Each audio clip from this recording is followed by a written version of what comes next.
Prosecutors have released chilling video from the case of 5 Michigan men accused of plotting to kidnap Governor Gretchen Whitmer.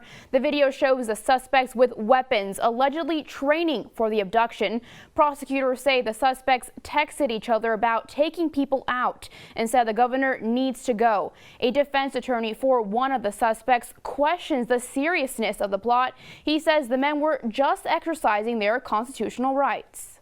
We're talking about guys who want to run around in the woods with guns and say bad things about the government. So what we're talking about is a First Amendment right to assembly, a First Amendment right to speech, a Second Amendment right to possess guns and own guns.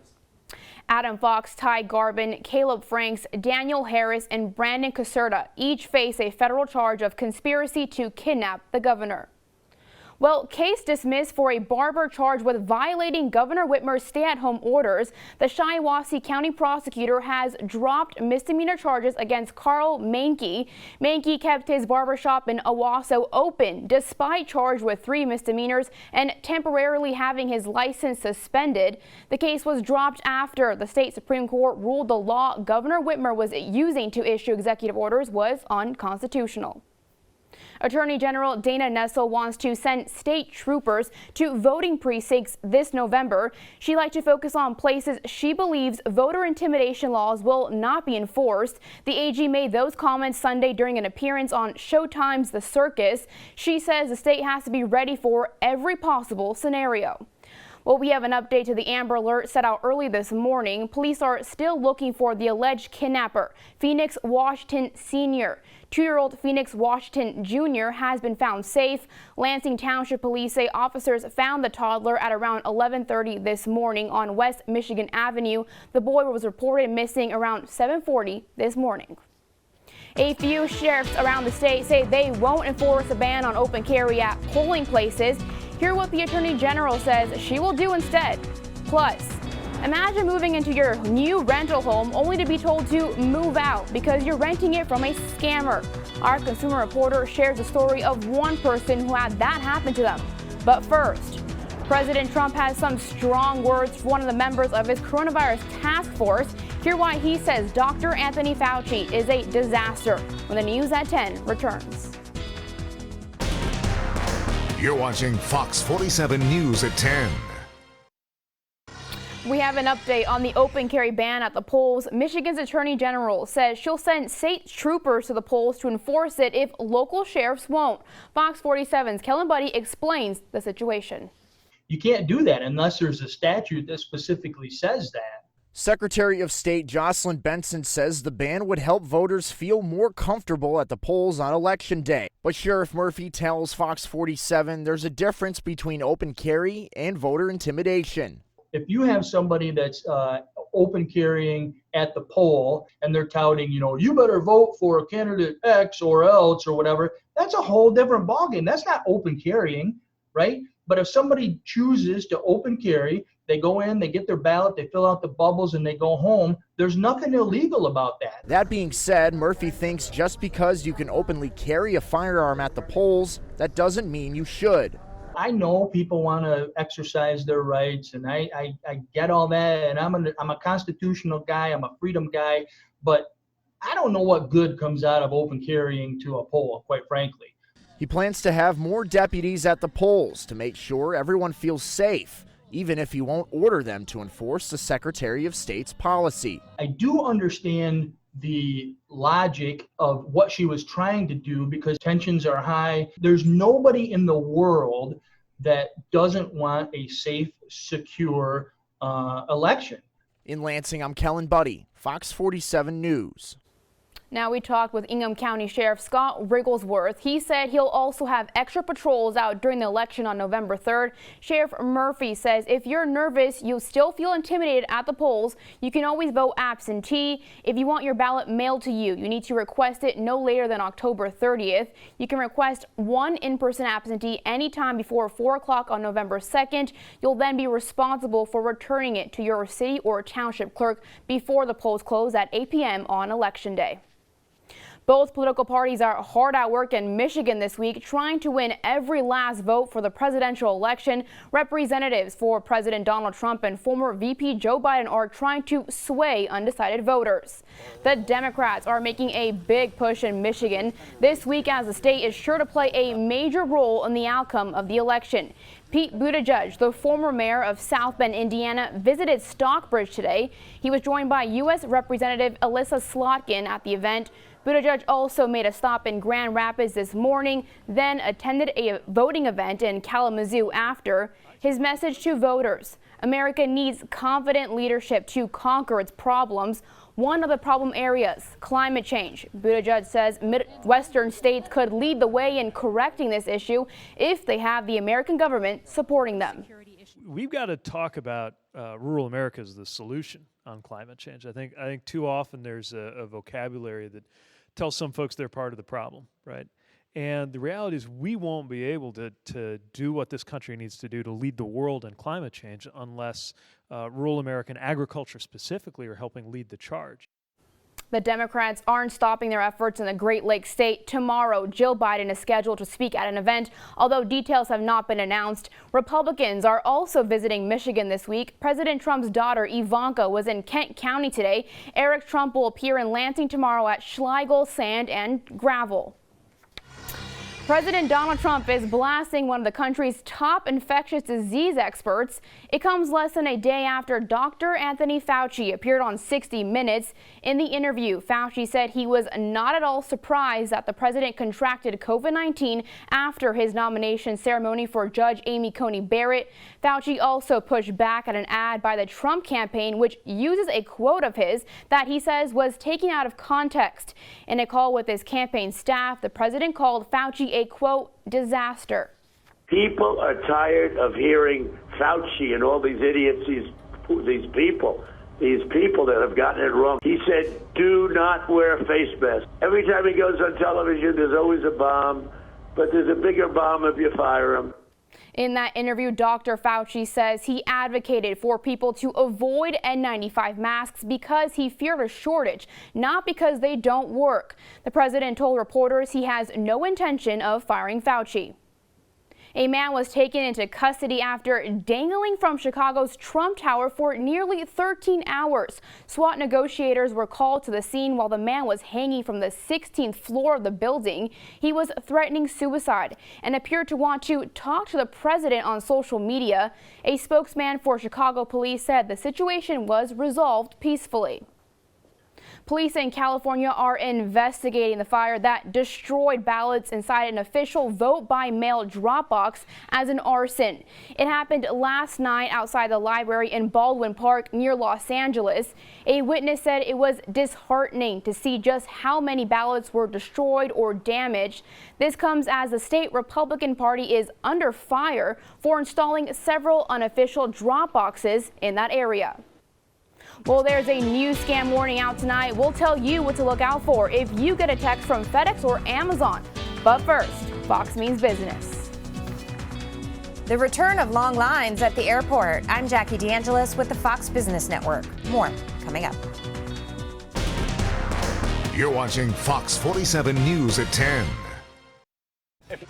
Air travel is bouncing back, and which college is the top ranked in America? Fox Business correspondent Jackie DeAngelis has that answer in tonight's Fox Means Business report. After months of turbulence, airports appear to be ready for takeoff. The TSA saying it screened over 1 million passengers on Sunday. That's the highest number of checkpoint screenings since the pandemic and lockdowns began in March. That's still below pre-pandemic levels, but still improving. Meantime, drivers are getting a break at the pump. Gas prices falling over the weekend. The national average for regular unleaded now at $2.17 a gallon. Keep in mind that's around 40 cents higher from the lowest levels of the year.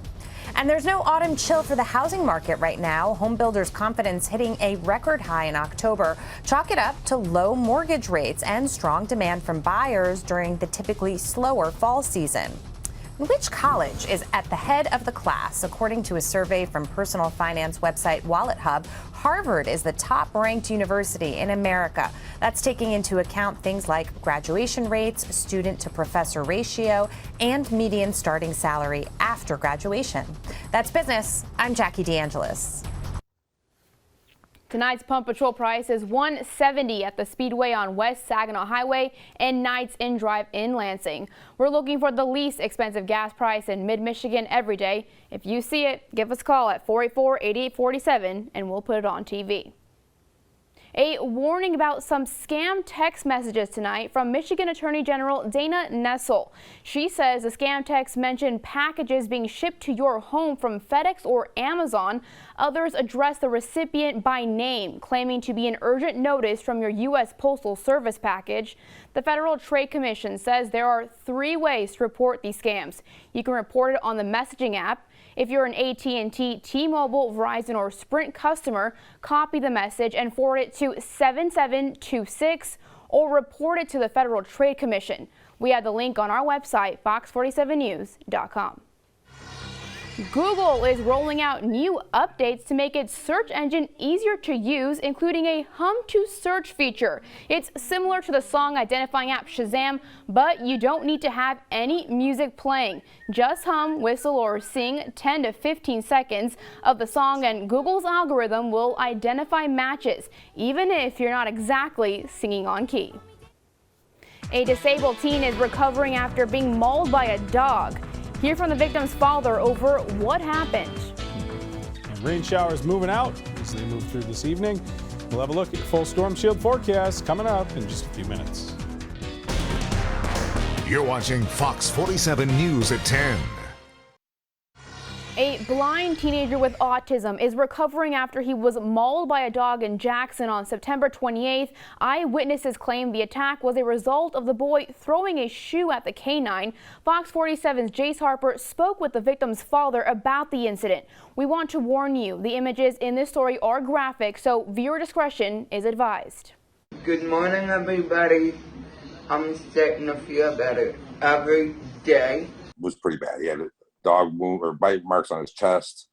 His chin was pretty much tore off. It was hanging by just about a 2-inch little flap of skin on the bottom of the chin. 14-year-old Drew was visiting a family friend's home to play with a different puppy with whom he was familiar when he was attacked by an American Staffordshire Terrier mix in the living room. According to Jackson County Animal Services, the eyewitnesses say Drew reacted to something and threw his shoe at the dog, resulting in an attack. But Drew's father, Justin, doesn't see how that's possible. He was born completely blind. He's autistic. He has some mobility issues. Pretty much it looks like Drew was sitting on the living room floor playing with the puppy.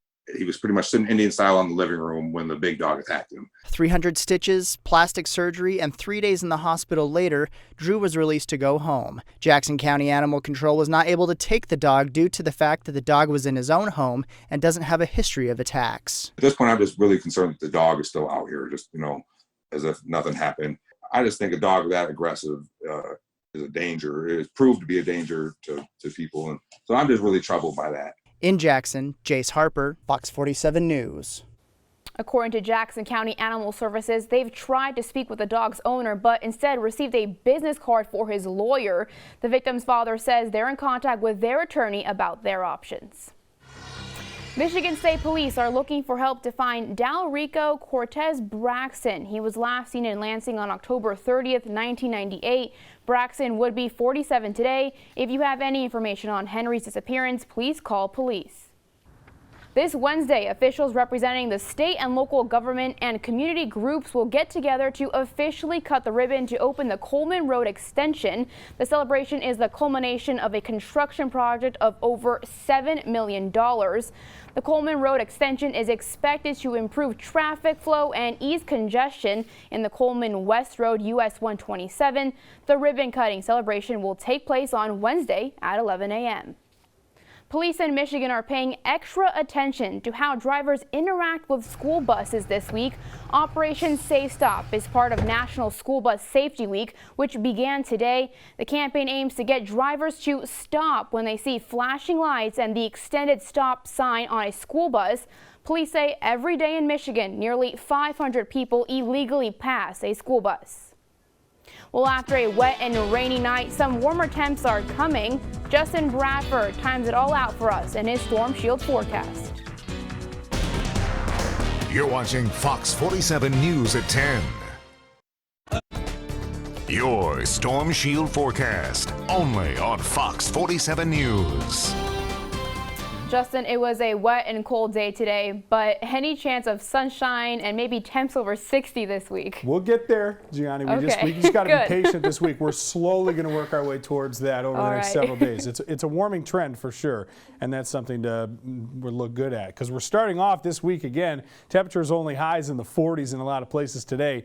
We won't be that cool for the next couple of days. We'll continue to warm up, maybe even get into 70 or better on Friday. We'll show you that forecast momentarily. For now, we'll look at where it's quieted down. MSU 40 degrees at the East Lansing campus there. No rain at all left over at this time at MSU, but there are still some light showers on downtown Jackson's Consumers Energy Tower cam there. 40 degrees, wet pavement all over the place tonight. It's a damp evening.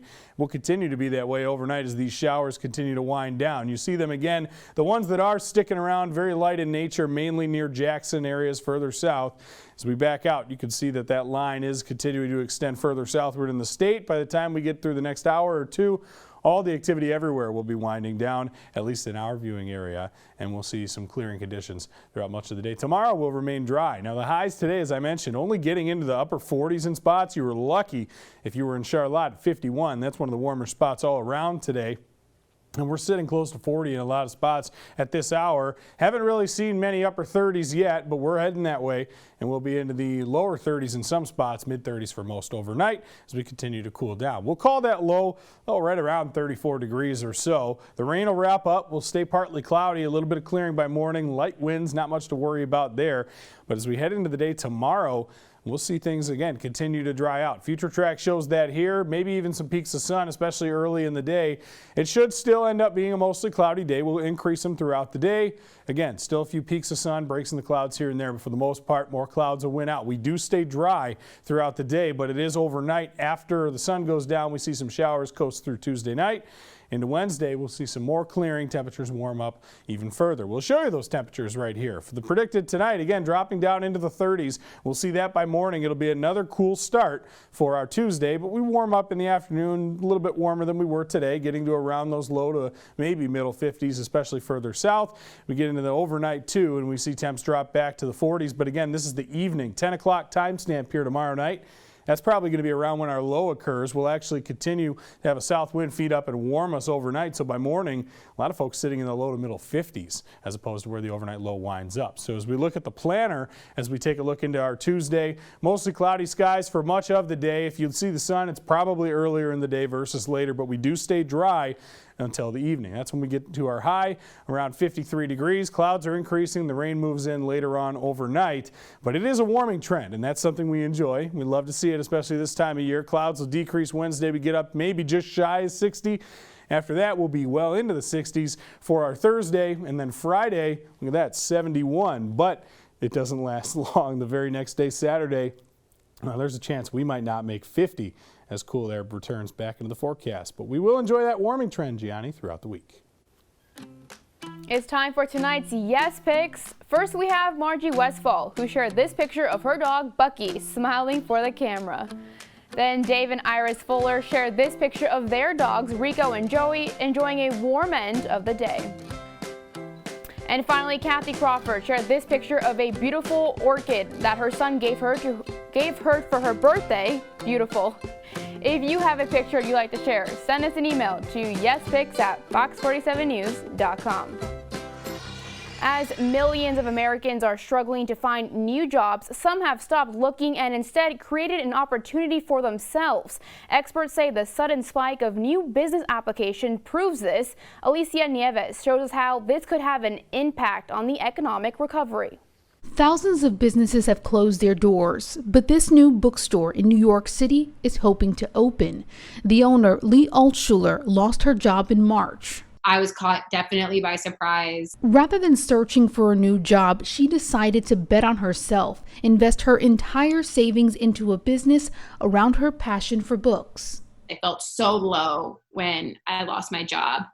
And to be able to turn this into something that makes me feel so lucky and so fortunate is already a huge success. Some may call her decision inspirational, others crazy, but it's part of a growing trend. I was working at a local restaurant here in Tampa. Nicholas Bryan and his brother Greg recently opened a meal kit business around Chef Nick's homemade pasta. Starting a business together was an idea they kicked around for years, but never had the time to fully flesh out. That is until Nick lost his job. Definitely had a little bit of time to slow down and to actually plan things out. The business has taken off, providing more than a good income for the siblings. I feel free. I feel a lot freer than I did a few months ago, like doing what I love on my own time, creating my own dishes, and being financially sustained. It's awesome. Across the country, there have been at least 3.2 million new business applications filed this year. This time last year, that number was around 2.7 million. It's hard to know, I think, at the moment as to whether or not this trend that we have seen that is very discernible is going to continue, and it's hard to know exactly what the real impact over time is going to be. John Deary is the founder for the Center for American Entrepreneurship in Washington, D.C., and says new businesses like Sweet Pickle Books and Pasta Packs have an uphill battle. But if these businesses and others survive, they could be a major factor in our economic recovery. Startups are disproportionately responsible. They're not the only source, but they're the major source. They're disproportionately responsible for the innovations that drive economic growth and job creation in the economy. For now, they are helping at least these 3 people survive and find purpose in this pandemic. I'm Alicia Nieves reporting.